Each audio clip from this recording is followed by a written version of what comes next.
I want to talk about a concept that I call contracts and in relationship. And they're very useful to understand some dynamics that happen in relationships. And so contracts are agreements that we create with someone else in a relationship. There's some level of us creating contracts with ourselves too, but for the sake of conversation, let's call them contracts that we create with the person we're relating to. And this could be a romantic, intimate relationship. It could be a family relationship, a parent, a child, a sibling. It could be a work relationship. It could be your boss. It could be a friend, any type of close relationship.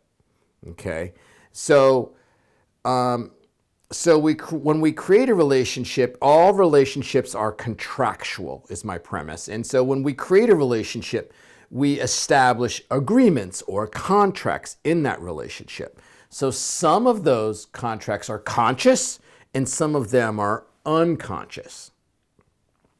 Now you might say, well, I understand the conscious part. We can, like when we go out on dates, we can decide, okay, I'm going to do this and you do that and I'll be this. Those are the conscious ones. Usually the more challenging ones are the unconscious ones. So how do you create an unconscious contract? That seems like how do you create a contract? How do you agree to a contract if you're doing it unconsciously? It doesn't seem to go together. So let's take it back to the first contracts we created. Those when we were like little kids to help look at this. So when we were little kids and our cognitive mind wasn't even developed. So we didn't, like the word agreement, we didn't get that. Conscious and unconscious, we didn't get any of that. Yet we were still creating contracts. And a lot of times these contracts were about with our parents. And they were largely about our parents, as cool as they were, most of our parents maybe weren't totally whole in themselves. And maybe they had some regrets from their own childhood or whatever else.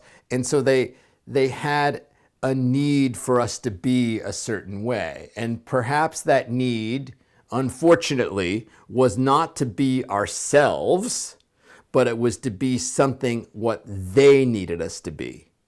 This is a really unfortunate thing, that they are passing on to us as kids is whenever they're needing us to be something other than who we are, it causes issues, it causes challenges for us, And so we learned at a young age that if I became more what my parent or parents needed me to be, that then they would accept me more. Okay, they would give me more love. They would not abandon me emotionally. They would be with me and they would praise me and they would like me more. And so it's subtly, okay? So we learned to read people and kind of become what they needed us to be at a young age. Back then it was for survival. At least it felt that way. It felt like if my own parent wasn't able to be there for me the way I needed him or her to be, then I better creatively do something to make sure that she or he are there for me. So what do? I become what they need me to do. Why is it unconscious? Because I'm just kind of feeling it out. When I do more of this, then they seem to like me more.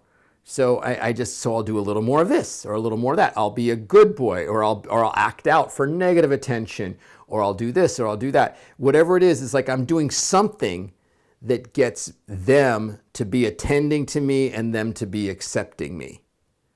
And that's where we learn the unconscious contract. So fast forward, or whatever it is, 15, 20 years, and now we're creating adult relationships. So say we're creating a romantic relationship, and we're out on a date, and we're creating contracts. We're saying, well, what do you want in a relationship? Those are the conscious ones. Oh, I want this, and I want to be close, and it's this. Those are the conscious ones. But then, meanwhile, we're like reading each other.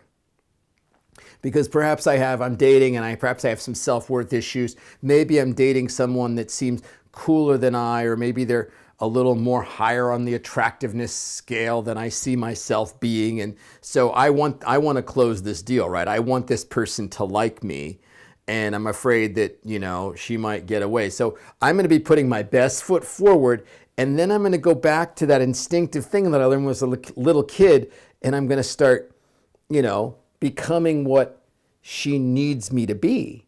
And it could be as simple as, say, she's a single mom. It's like, oh yeah, well, I'm great with kids, and we show them that that would be like a thing, because now she may need someone that's good with kids.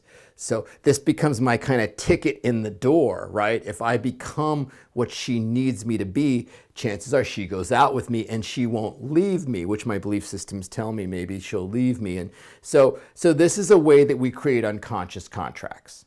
So then say we do some type of psychological or spiritual work to become more whole ourselves. So we start a spiritual path, we do some therapy, or we do some codependency therapy, and we learn that we should be ourselves and be more authentic. We read a Brené Brown book, we should be vulnerable, we should be authentic. And then, so now I'm becoming more what I need, who I am. I'm becoming more authentically me. Now I've got a bit of a conflict, right? Because I have a relationship, okay, and I have these habits in this relationship to be what my significant other and what the other relationships in my life are too, to be what they need. And then I'm learning that that's not really who I am, that I'm learning that it feels kind of good to be myself. So now what happens, I go back to my significant other and say, hey, guess what? I read a Brené Brown book and now I'm more authentic. It's like, dude, I'm like more authentic. This is awesome. But yet they may say, oh, cool, that's really awesome. But we're starting to notice that this simpatico thing that we had, this agreement is getting challenged, right? Because now I'm no longer, and I say, oh, by the way, I'm really not, I know I said the one thing, but I'm really not that crazy about kids as much as I was saying before, if I were really honest, and I'm just making this up, but it's like, now she's like, hold on here. We had this agreement that you would be good with kids, or we had this agreement that you would be what I needed you to be. You said you would be what I needed to be unconsciously. Now you're saying, the heck with that, I'm going to be myself.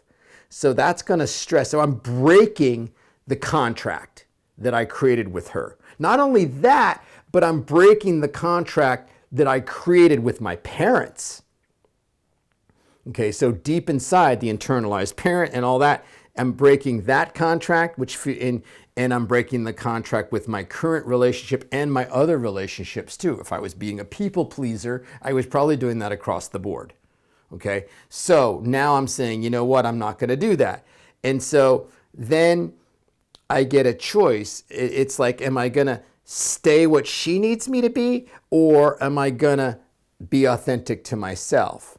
And that's a choice. And there is a risk when I break the contracts that maybe the relationship might not survive it.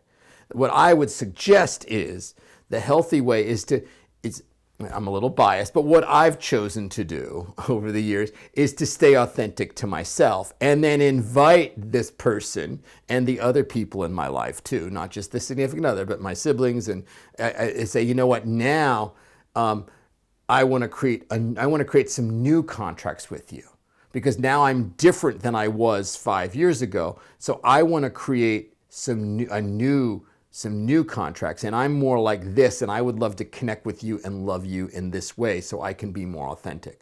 And then he or she can decide if they want to do that or not. And it is a little risky, and that's why sometimes spiritual growth can stress relationships. And the thing is, when we break a contract, there's a tendency for us to feel guilty and for them to feel betrayed. Because in a sense, I am betraying the contract, which is often translated as betraying them. So there's a thing where we were doing a lot of this contract work with the family of origin that I was talking about a minute ago. And it was like, if we started feeling guilty in our interactions with someone, it was like, good, you must be breaking some contracts. But they're feeling betrayed. And it's really important to acknowledge that we are breaking a contract. We are kind of changing the deal. We said we'd be one thing, and now we're saying, you know what? Now I'm going to be something else. And it's really important. So when they look at us and say, you're changing the deal, it's really almost good to say, yeah, you're right. But now I want to create a different type of relationship with you that's more like this. So anyway, that's important to do. So I want to do one other example. And in this example, I want it to be a little more from a spiritual perspective. And I'm going to give a personal example. So I create a relationship, and let's just say instead of, we're going to talk about it as in terms of like level of consciousness. So I create a relationship. At the beginning of the relationship, we were at a similar level of consciousness. This happened a long time ago, and it's no one that I don't think the person will see this video.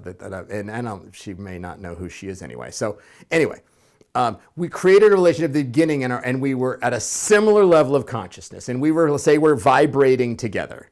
Say the world looks different, but similar to each other, because, at different levels of consciousness, the world looks different. So we're there. And then I do a bunch of spiritual work. I've got a spiritual teacher, and I'm doing ceremonies and meditation retreats. And I'm doing sessions every week, and I'm doing inquiry, and I'm meditating. And so my level of consciousness expands, okay, and fairly rapidly. And then over, say, the period of, say, a couple of years, now my level of consciousness has expanded. And then I started realizing that when I would talk about my woo-woo spiritual retreat, my significant other, maybe your eyes glaze over, or she's a little uncomfortable, or it doesn't make sense. It's like, boy, that's not rational what you're saying. And I say, no, it like totally transcends rational. And she's just looking, who is this guy? And like, what happened to my boyfriend? And so then what I started realizing, I started picking up that this wasn't scoring points, and we were starting to like drift apart. And then what I did unconsciously is what I did when I was a little kid, is I started lowering my level of consciousness to match hers. I started compressing myself a little bit, and her level of consciousness was growing too, but mine was going really fast. Okay, I was the freak. Okay, and so then I just adjust it down, and it was good. It's like, cool, I can have a spiritual path, and I can be in this relationship with this beautiful woman. This is amazing. So then I go to retreat the next summer solstice. And the feedback I get from my teacher and from spirit, my spirit guides, the whole works, they're all saying, basically, you've got to stop compressing and lowering your level of consciousness. We taught you how to be in a big level of consciousness, and that's where the world needs you.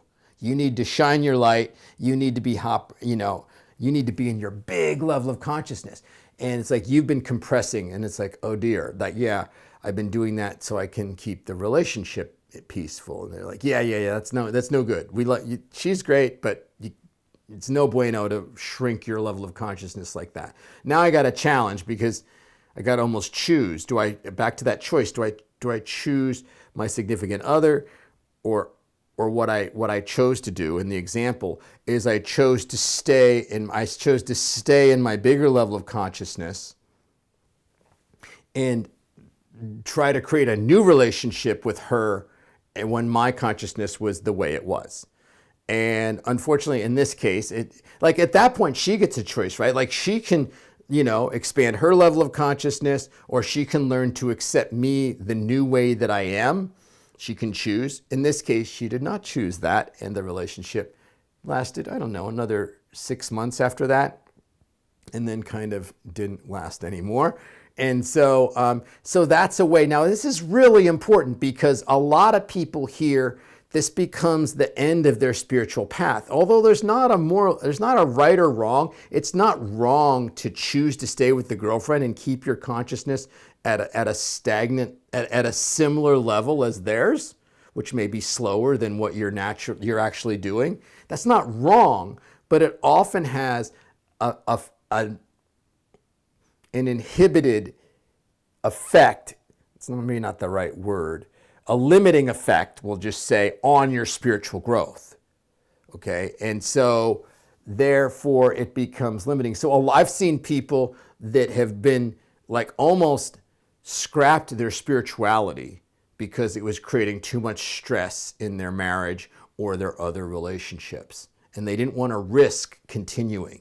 And so it's really important as you grow to realize that you may be breaking contracts and you may be putting stress, and it just is the purpose of this video is just be aware of the dynamics, and maybe they can help you understand what this tension might be in your relationship as you become more authentic, as your consciousness gets bigger. Why isn't my relationship getting more loving?